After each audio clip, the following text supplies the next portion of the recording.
नमस्कार, सुप्रभात, good morning Bihar. स्वागत है आप सभी का। आप देख रहे हैं मगध संवाद। मैं आपके साथ हूं सुनील बॉबी। हम आपको बिहार के हर खबरों से आज कराएंगे रूबरू, चाहे वह बात सरकार की हो या जनता की सरोकार की। हर खबरों से आपको कराएंगे रूबरू।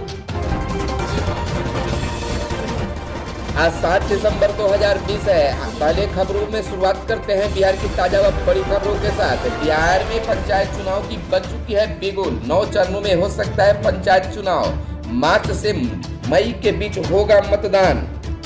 राज्य में पंचायत और ग्राम कचहरी का चुनाव अगले साल मार्च से मई के बीच कुल 9 चरणों में होने की संभावना है।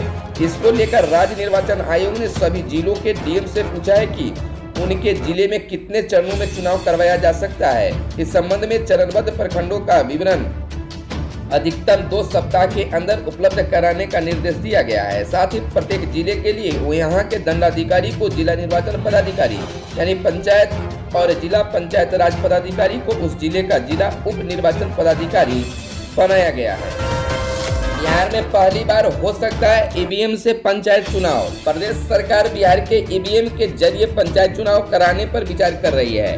हाल ही में 2 राज्य निर्वाचन आयोग ने भी पंचायती राज विभाग को ईवीएम के माध्यम से चुनाव कराने का प्रस्ताव भेजा है। प्रस्ताव में तर्क दिया गया है कि इससे चुनाव में अधिक पारदर्शिता लाने में मदद मिलेगी। इसके अलावा मतगणना विसंगतियों और इसमें धांधली की भी जाँच हो सकेगी। यदि ईवीएम के माध्यम से पंचायत चुनाव होता है तो त्रिस्तरीय ग्रामीण स्तरीय स्थानीय निकायों में 2.58 लाख पदों को भरने के लिए यह पहला इलेक्ट्रॉनिक मतदान प्रयोग होगा। मालूम हो कि केरल, राजस्थान और मध्य प्रदेश जैसे कुछ राज्यों में ईवीएम का इस्तेमाल पंचायत चुनाव कराने के लिए किया गया है। अप्रैल मई में हो सकती है सीबीएसई बोर्ड की परीक्षाएं। फरवरी मार्च की जगह आगे तारीख बढ़ाने को लेकर ली जा रही है राय। गुरुवार को शिक्षा मंत्री निशंक ने चर्चा के बाद और साफ होगी स्थिति। कोरोना संकट को देखते हुए जिस तरह से दिल्ली सहित देश के ज्यादातर हिस्सों में स्कूल अभी भी बंद है, उसे देखते हुए सीबीएसई की 10वीं और 12वीं बोर्ड की परीक्षाएं कुछ और आगे बढ़ सकती है। यानी इन्हें फरवरी मार्च की जगह अप्रैल मई में कराया जा सकता है। हालांकि इसे लेकर स्कूल संगठनों और प्रतियोगी परीक्षाएं कराने वाले एजेंसियों के साथ चर्चा की जा रही है। फिलहाल अगले कुछ दिनों से इसे लेकर सारी स्थिति स्पष्ट हो जाएगी।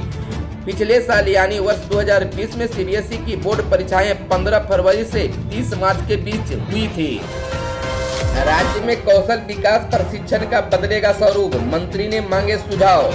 अनुसूचित जाति जनजाति वर्ग के 3 लाख युवाओं को प्रशिक्षण देने का लक्ष्य। प्रदेश में ज्यादा से ज्यादा युवाओं को रोजगार के लिए प्रशिक्षण देकर कैसे तैयार किया जाए, इसे ध्यान में रखते हुए सरकार अब कौशल विकास प्रशिक्षण का स्वरूप बदलने जा रही है। श्रम संसाधन मंत्री जीवेश कुमार ने कौशल विकास प्रशिक्षण का दायरा बढ़ाने के लिए अफसरों से हफ्ते भर में आवश्यक सुझाव मांगे हैं। यह भी प्रयास होगा कि कौशल विकास कार्यक्रम को हर जिले में चयनित 2 जन शिक्षण संस्थानों में भी शुरू किया जाएगा। प्रत्येक जन शिक्षण संस्थान में 2000 प्रशिक्षार्थियों को प्रशिक्षण किए जाने का लक्ष्य रखा गया है। इंटरनेट से जुड़ेंगे दलित आबादी वाले गांव। 8300 पंचायतों में से 4500 दलित बहुल गांव चिन्हित कर बहाल होगी बुनियादी सुविधाएं। 21 लाख रुपए मिलेंगे हर गांव को। वित्तीय वर्ष 2024-25 तक उन गांवों को कायाकल्प की योजना रखी गई है। फिलहाल दलित बहुल उन गांवों को संवारने पर सरकार का फोकस है जो विकास की रफ्तार में पिछड़े हुए हैं। सुविधाओं के विकास के बाद वे आदर्श गांव होंगे जहां सम्मानजनक जीवन की तमाम बुनियाद व्यवस्था होगी। उन आदर्श गांवों को इंटरनेट से भी जोड़ा जाएगा और प्रत्येक घर तक नल जल की पहुंच होगी ताकि वहां के बासिंदों को स्वच्छ पेयजल उपलब्ध हो सके। फिलहाल सरकार ने ऐसे गांवों की सूची तैयार करने का निर्देश दिया है जहां इंटरनेट समेत अन्य बुनियादी सुविधाएं उपलब्ध नहीं हैं। शादी समारोह में 200 लोग हो सकेंगे शामिल। दोनों पक्षों को लोगों को मिलाकर तय की गई मेहमानों की संख्या। बिहार में अब केंद्र सरकार का आदेश हो गया लागू। पहले 150 को थी अनुमति। सरकार ने शादियों में शामिल होने वाले मेहमानों की संख्या बढ़ा दी है।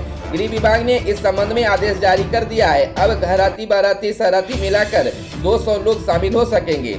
अगर मुख्य सचिव आमिर सोबानी ने बताया कि 3 दिसंबर के बाद बिहार में केंद्र सरकार का दिशा निर्देश और आदेश प्रभावी रहेगा जो 31 दिसंबर तक प्रभावी रहेगा। धार्मिक और अन्य कार्यक्रमों में भी 200 लोग शामिल हो सकेंगे। बता दें कि केंद्र की गाइडलाइन के बाद 26 दिसंबर को राज्य सरकार ने नया निर्देश जारी कर दिया था।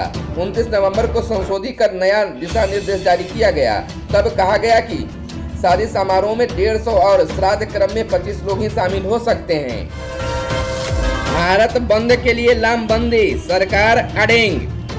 नए कृषि कानूनों के खिलाफ सरकार को घेरने के लिए किसानों के साथ समूचा विपक्ष लामबंद हो गया है। रविवार को कांग्रेस, एनसीपी, वामदल, टीआरएस, सपा, तृणमूल कांग्रेस और आप समेत 11 विपक्षी दलों ने 8 दिसंबर को भारत बंद का समर्थन किया और सरकार को चेताया। उधर कृषि राज्य मंत्री कैलाश चौधरी ने 2 टूक कहा, सरकार संशोधन को तैयार है, कानून रद्द नहीं होंगे। कांग्रेस अध्यक्ष सोनिया गांधी, एनसीपी नेता शरद पवार, भाजपा नेता सीताराम येचुरी ने के साथ डीएमके, सपा, राजद व नेशनल कॉन्फ्रेंस समेत कई दलों के नेताओं ने संयुक्त बयान जारी कर किया। इसमें कहा गया है कि सरकार प्रदर्शनकारियों की वैध मांगों को नजरअंदाज कर रही है। नए कृषि कानूनों से खाद्य सुरक्षा, खेती एवं हमारे किसानों की बर्बादी का खतरा है। ऐसे एक न्यूनतम समर्थन मूल्य की व्यवस्था के खात्मे की बुनियाद डालते हैं। सरकार किसानों की मांगे तुरंत स्वीकार करे। एफआईआर पर बोले तेजस्वी यादव, दम है तो गिरफ्तार करे सरकार। कृषि बिल के समर्थन में गांधी मैदान में दिए गए धरना के बाद हुई प्राथमिकी पर नेता प्रतिपक्ष तेजस्वी प्रसाद यादव ने नाराजगी जताई है। सरकार पर हमला करते हुए कहा है कि अगर दम है तो सरकार गिरफ्तार करे, वरना इंतजार करने के बाद खुद गिरफ्तारी दूंगा। ट्वीट कर तेजस्वी ने राज्य सरकार पर निशाना साधते हुए बिहार सरकार को डरपोक करार दिया। कहा कि बिहार सरकार ने किसानों के पक्ष में आवाज उठाने के जुर्म में हम एफआईआर दर्ज किया है। कहा कि किसानों के लिए एफआईआर तो छोटी चीज है, अगर फांसी भी देना है तो दे दीजिए। तंज कसा कि जो किसान के भले की नहीं सोच सकता वह इंसान और इंसानियत में यकीन कैसे कर सकता है। धरना के बाद राजद ने आगामी 8 दिसंबर को भारत बंद का समर्थन करने का निर्णय लिया है। नेता प्रतिपक्ष के निर्देश पर प्रधान महासचिव आलोक कुमार मेहता की ओर से इस बाबत आधिकारिक बयान जारी किया गया है। पार्टी ने कहा है कि भारत बंद को राजद का पूर्ण समर्थन और सक्रिय सहयोग है। पार्टी ने आह्वान किया है कि सभी पदाधिकारी अपने क्षेत्र के किसान संगठनों एवं किसानों के सहयोग से भारत बंद को सफल बनाने में अपनी सक्रिय भागीदारी देकर राजद के संकल्प को मजबूत बनाएं। जदयू के मुख्य प्रवक्ता संजय सिंह ने कहा कि तेजस्वी की गिरफ्तारी होने की मंशा भी होगी पूरी। प्रदेश जदयू के मुख्य प्रवक्ता संजय सिंह ने कहा कि चार्जशीटें तेजस्वी प्रसाद यादव कह रहे हैं कि हिम्मत है तो उन्हें गिरफ्तार किया जाए। दावा किया कि तेजस्वी यादव की यह मंशा भी पूरी होगी। उन पर कई मामले दर्ज हैं। जरा इन केसों के बारे में भी तो कहिए कि कोर्ट को हिम्मत है तो गिरफ्तारी करवाए। जदयू प्रवक्ता ने कहा कि तेजस्वी यादव ने पहले तो गैर कानूनी तरीके से धरना प्रदर्शन करना चाहा। जब प्रशासन ने उन्हें इजाजत नहीं दी तो गैर कानूनी तरीके से गांधी मैदान में लोगों को इकट्ठा करके कानून की धज्जियां उड़ाई। इसके बाद बड़बोलापन में बयान दे रहे हैं। श्री सिंह ने कहा कि प्रशासन ने लगातार यह कहा कि कोरोना काल में धरना प्रदर्शन करना और लोगों को इकट्ठा करना वर्जित है। उसके बाद भी आप लोगों ने धरना प्रदर्शन किया और अब केस दर्ज हो गया है तो ललकार रहे हैं। विपक्ष के नेता होने के बावजूद बेशर्मी की भाषा का प्रयोग कर रहे हैं। आंध्र प्रदेश में रहस्यमयी बीमारी, 227 लोग भर्ती। पश्चिमी गोदावरी जिले में एलूरू क्षेत्र में कम उम्र के बच्चे चपेट में, मरीजों में चक्कर आने, सिर दर्द और मिर्गी जैसे लक्षण। आंध्र प्रदेश में पश्चिमी गोदावरी जिले के एलूरू क्षेत्र में अज्ञात रहस्यमयी बीमारी की चपेट में 227 लोग आ गए हैं। अलग अलग इलाकों में शनिवार रात तक इसके 55 मामले सामने आए, पर रविवार सुबह तक इससे पीड़ित लोगों की संख्या 170 और शाम तक 200 से ज्यादा हो गई। एलूरू के सरकारी अस्पताल के सुपरिटेंडेंट डॉक्टर मोहन ने बताया कि इस बीमारी से पीड़ित होने वाले बच्चों की संख्या बढ़ रही है। शनिवार रात से रविवार सुबह तक हमारे यहाँ लगभग 140 लोगों को रहस्यमयी लक्षणों के बाद भर्ती किया गया है। नए साल में मिलेगा 50 सीएनजी बसों का तोहफा।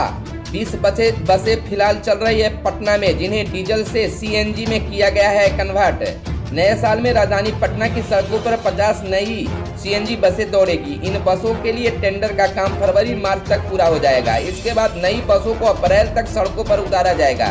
परिवहन निगम इस दिशा में तेजी से काम कर रहा है। फिलहाल राजधानी की सड़कों पर 20 सीएनजी बसें चल रही है, मगर यह पुरानी डीजल बसें थी जिन्हें सीएनजी में कन्वर्ट किया गया था। नए साल में आने वाली बसें नई होगी और सीएनजी से ही चलेगी। सीएनजी बसों का परिचालन मुख्य रूप से नगर सेवा में किया जाएगा। पटना जंक्शन से गांधी मैदान, एयरपोर्ट, दानापुर, फुलवारी शरीफ जैसे रूटों पर सीएनजी बसें सेवा शुरू की जा सकती है। इसके अलावा पटना से मुजफ्फरपुर, हाजीपुर, बिहार शरीफ जैसे रूट पर भी सीएनजी बस सेवा शुरू करने की योजना चल रही है। परिवहन निगम के अधिकारी बैठक कर इस पर अंतिम निर्णय करेंगे। खबरों में आज बस इतना ही। धन्यवाद। जय हिंद, जय भारत, वंदे मातरम।